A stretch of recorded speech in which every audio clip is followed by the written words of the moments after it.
What up? How you guys doing out there today? This is your boy Roto Beast. I'm here with my boy Jeremy. We're here to present you our MLB On Deck segment for Tuesday, May 21st. If you're new to this channel, please make sure and click the subscribe button below so you can watch all of our MLB, NBA, and NFL videos. And if you haven't came and checked out our website here at dfscheatsheet.com, you're absolutely missing out. We have all the tools to help you compete with the pros day in and day out, including a complete optimizer, tons of content, daily FanDuel, and DraftKings cash lineups. Hey, we're truly a one-stop shop for all your DFS needs. So make sure to check out the site here at dfscheatsheet.com. So, hey, what up, Jeremy? How you doing out there, bro? Yo, what up, man? How you doing? Hey, doing pretty good. Another day, and we were pretty spot on yesterday on our video yesterday, man. We talked about a bunch of teams that absolutely went bonkers. There's a couple teams today, man. I'm gonna go right back to the well. Teams are continue to be in a good position. Weather continues to be very hitter friendly. Yeah, man. So I'm ready to jump into this video. Cool. All right, real quick before we do, if you guys don't mind, please take that quick second, click the like button down below. Helps me out. Really appreciate that from you guys. And also, as always, this video is more of a kind of overview of some things that are popping out to us early in the day, both hitting wise, pitching wise. If you need a more in-depth analysis on today's MLB slate, make sure and check out the site, dfscheatsheet.com. We got about 4 or 5 different articles that we put up daily. 14-day free trial. Try it out 2 weeks, absolutely free. Make sure that our product is right for you. You got nothing to miss out. Nothing to miss. So, hey, check it out, dfscheatsheet.com. And yeah, let's go, bro. So, I'm going to jump into the bats first. I'm going to go straight to the game. We talked about this game yesterday. Didn't disappoint. Ended up being a 9-10, 9. I think Texas won 10-9. Very, very high scoring game. Going right back to the well, Seattle at Texas. Both of these sides have really, really good matchups once again. Yeah, man, so I'm going to start on the Texas side of things. They get a matchup against Tommy Milone. Tommy Milone gives up a 34% hard contact rate, 154 ISO to lefties, 279 ISO to righties. Texas as a team, they have a 187 team ISO. So I think this is a spot Texas. It's hot there in Texas. We talked about it yesterday. Texas gave up the most runs of any ballpark last year. There's going to be some runs that are scored in this game, definitely. You probably want to attack Tommy Milone a little bit more with right-handers. They're hitting them a little bit harder. But, obviously Texas has some hard-hitting lefties as well. I honestly think you really got to look, basically at 1 through 7. I think they're all honestly in play. Guys really standing out to me. You can look at Hunter Pence. I want the righties more. You can look at Hunter Pence. You can look at Azuba Cabrera, had a very good game yesterday. He's a switch hitter. Forsythe, if he's going to be in that 2-hole, I think that he'll be a decent play as well, even though he's hit lefties better for his career. And then you got to throw in some of the lefties. Chu, Mazzara, Gallo, Odor. All these guys had really, really good games yesterday. We told you guys about Gallo. We told you he was going to go yard yesterday. Sure enough, he went yard. Talked about Hunter Pence going yard with the high ISO. He went yard as well. So I like this Ranger side of things a lot. I'm going to be targeting them all. It just kind of depends on how the lineup shakes out and who's in the top of the order and whatnot is kind of who I really, really decide to attack. But I like Texas a lot. On the flip side of things, you got Seattle. They get a matchup against Lance Lynn. Lance Lynn gives up a 37% hard contact rate. He gives up a 142 ISO to lefties, 135 ISO to righties. Seattle as a team, they have a 223 team ISO, which is very, very high.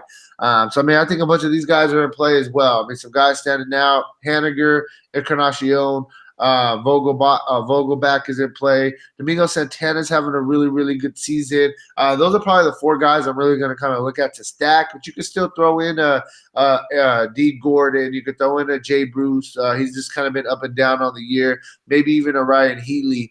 But yeah, I like Seattle as well. I think Seattle and Texas is kind of where you start your builds today, as far as you want to get some exposure to this game in some form, some fashion. Moving on outside of this game, I'm gonna go. I've been playing Houston a lot. I'm gonna go right back to the well. They disappointed a little bit yesterday. They won, but they only scored 3 runs. They get a matchup at home going against Dylan Covey. Dylan Covey gives up a 32% hard contact rate, 167 ISO to lefties, 0.094 to righties. So you probably want to target him a little bit more with the lefties. You're looking at Josh Reddick. You're looking at Brantley. Um, and then you still obviously go with some of their righties. I mean, they got a bunch of all-stars: Springer, Bregman, Correa, even possibly Gurriel. He could get some RBI opportunities in that 6-hole. So I like Houston a lot. I think Houston definitely is in play. They're going to have they won yesterday, so I can't really call it a bounce back day, but I think that they're going to put up some more runs than what they did yesterday. Another team that we talked about yesterday, the Yankees at Baltimore. Baltimore's a stadium that's been giving up a ton of runs. And Baltimore, it's the worst bullpen in baseball, correct? Baltimore, yes. Yep. So not only do they get a matchup against a really bad starter in David Hess, who gives up a 36% hard contact rate, 244 WOBA to lefty. I'm sorry, 244 ISO to lefties, 260 ISO to righties. The Yankees have a 190 team ISO. I think this is a spot the Yankees are just going to have a really, really good game today. We've seen what they did against Baltimore's bullpen yesterday. Cashner, he had you called it. He had a pretty good start. He went 6 innings and it was good. Once they got to the bullpen, that's when things really went downhill.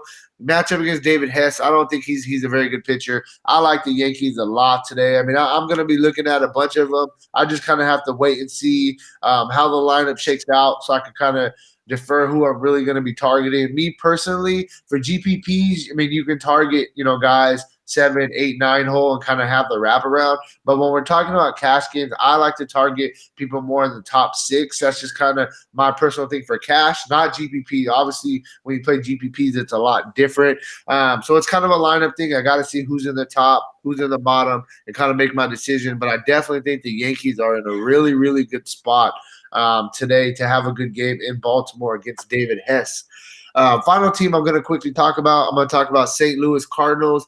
They get a matchup against an absolute gas can in Homer Bailey.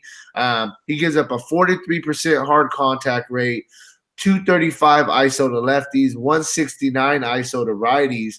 St. Louis as a team, they don't have the best ISO. It's only a 164 ISO. But I think this is a spot. It's hot in St. Louis. Balls fly when it's hot. The wind is blowing out 18 miles an hour to right center as well. I think the Cardinals are going to put up a bunch of runs in this spot.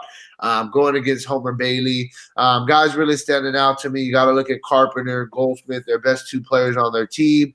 DeJong, Ozuna been swinging some pretty good bats. Molina, Martinez. I mean, I like this whole lineup. I really think that all these guys you could definitely consider. So that's kind of really where I'm at. Just to kind of sum it up for you guys. I mean, I'm really liking that Texas game as a whole, Texas and Seattle side of things.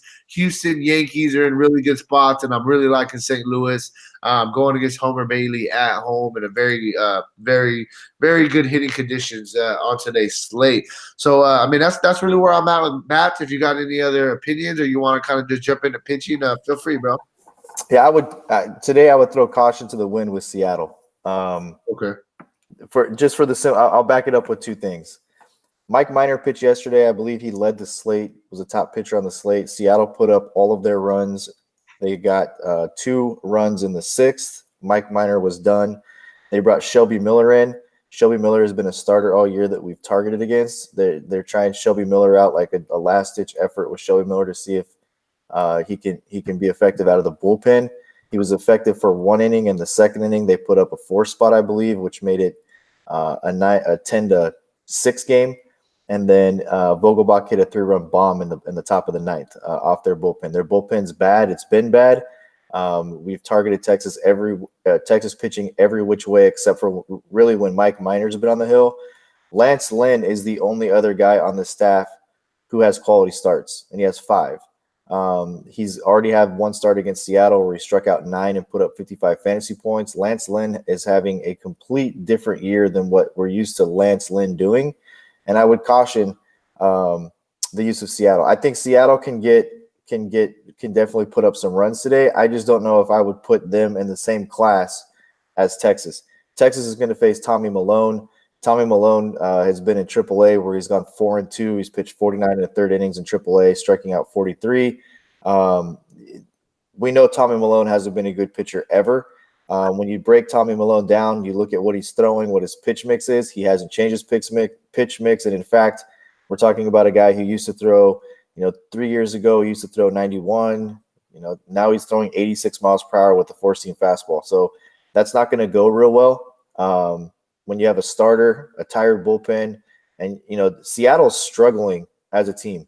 Their bats, I understand they have a 222 ISO. I understand all that. But if you take a look, their last homestand, they went 3-3. They struggled to put runs on the board. If you take a look at them over the last 2 weeks, they're not a very hot team. I would just caution that if you're targeting Seattle today, it has more to do with the conditions of the ballpark than it does against like factual information that we look at to predict kind of what's going to happen, right? Lance Lynn's been a solid starter. Right. Yeah, no, I was looking at that myself too. I was looking at his numbers, and his numbers are not bad at all. Like I'm just thinking that it's gonna be hot.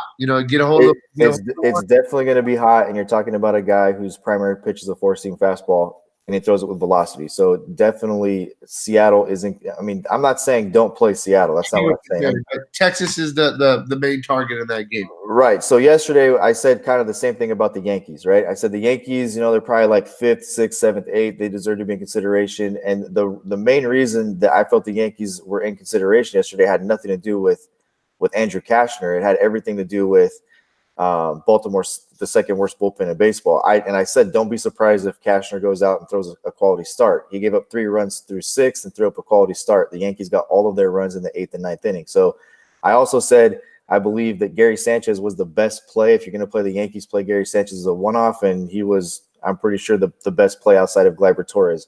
And if you looked at hard contact and you looked at those things, Torres deserved to be in consideration also. I just thought that Gary Sanchez had was the best one-off play there. So I would caution Seattle just a little bit because I think they're kind of in the same spot. If they're going to put up runs today, it's going to come after they get to Lance Lynn a little bit, and that bullpen will be where the onslaught is. So the deeper Lance Lynn goes in that game, I think that the lower the run total for Seattle will be. And, I mean, look, they put up 9 yesterday against the bullpen, so there's plenty capable of it. It's just, if he goes 7 innings and strikes out 9 again like he did against them the last time he faced them, it's going to be tough for them to put up a big spot and go through the lineup 2 times in the 7th, 8th, and 9th. Yeah, for sure. So, I mean, pitching-wise, where are you at today?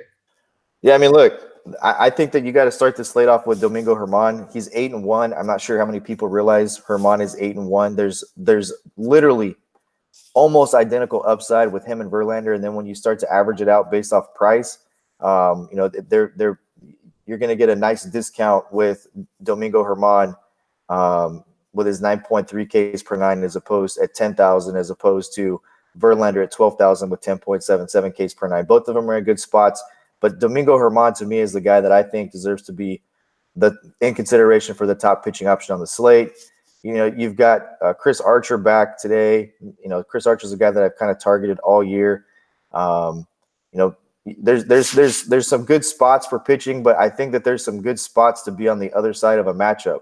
I talked about in the deep dive yesterday when I was talking about literally, this is what I said. I mean, I'm quoting myself, understand, but I said, I said, target the Baltimore Orioles, load up their bats. And I said, this is a situation where after the first inning, when Baltimore puts up 2 or 3 runs and the Yankees don't do anything in the first, you're going to be like, shit, I should have targeted the other side of this game. And everybody does that. Like everybody, if you play this long enough, there's plenty of times where you've targeted a team and then the first inning passes by and the team that you didn't target, you're like, shit, they just put up 3 runs. I should have been on the other side of this. And I literally thought that was going to be the case there. So there's plenty of those spots today.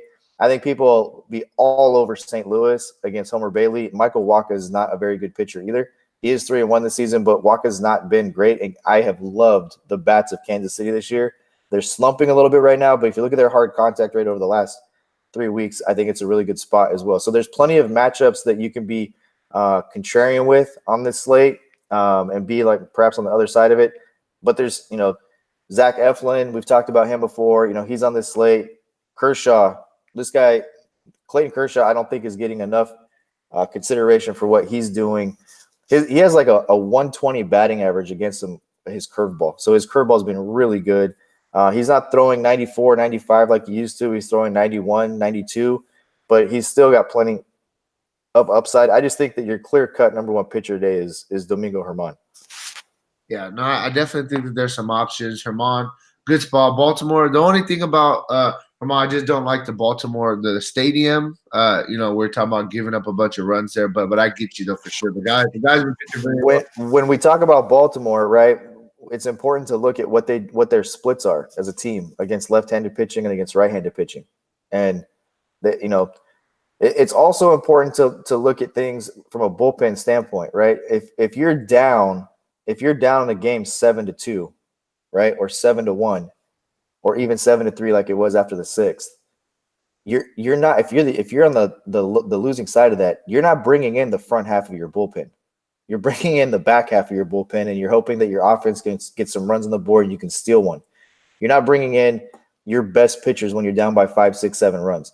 So Baltimore, they didn't exactly light the scoreboard up after Happ left the game, and it was the back half of the Yankees bullpen. My point in saying that is that what I saw yesterday that said target Baltimore was J.A. Happ against right-handed bats and their right-handed bats against left-handed pitching.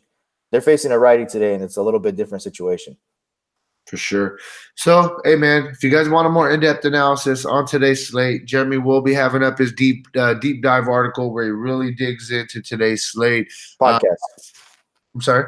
Podcast. Okay, he started doing a podcast now. I'll have my core play video up. Give you 5 guys that I think you must have in your cash games lineup for today's slate.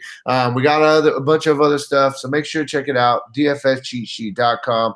14-day free trial, man. Check it out. Nothing to miss out. Outside of that, good luck on your guys' contest tonight, and peace out.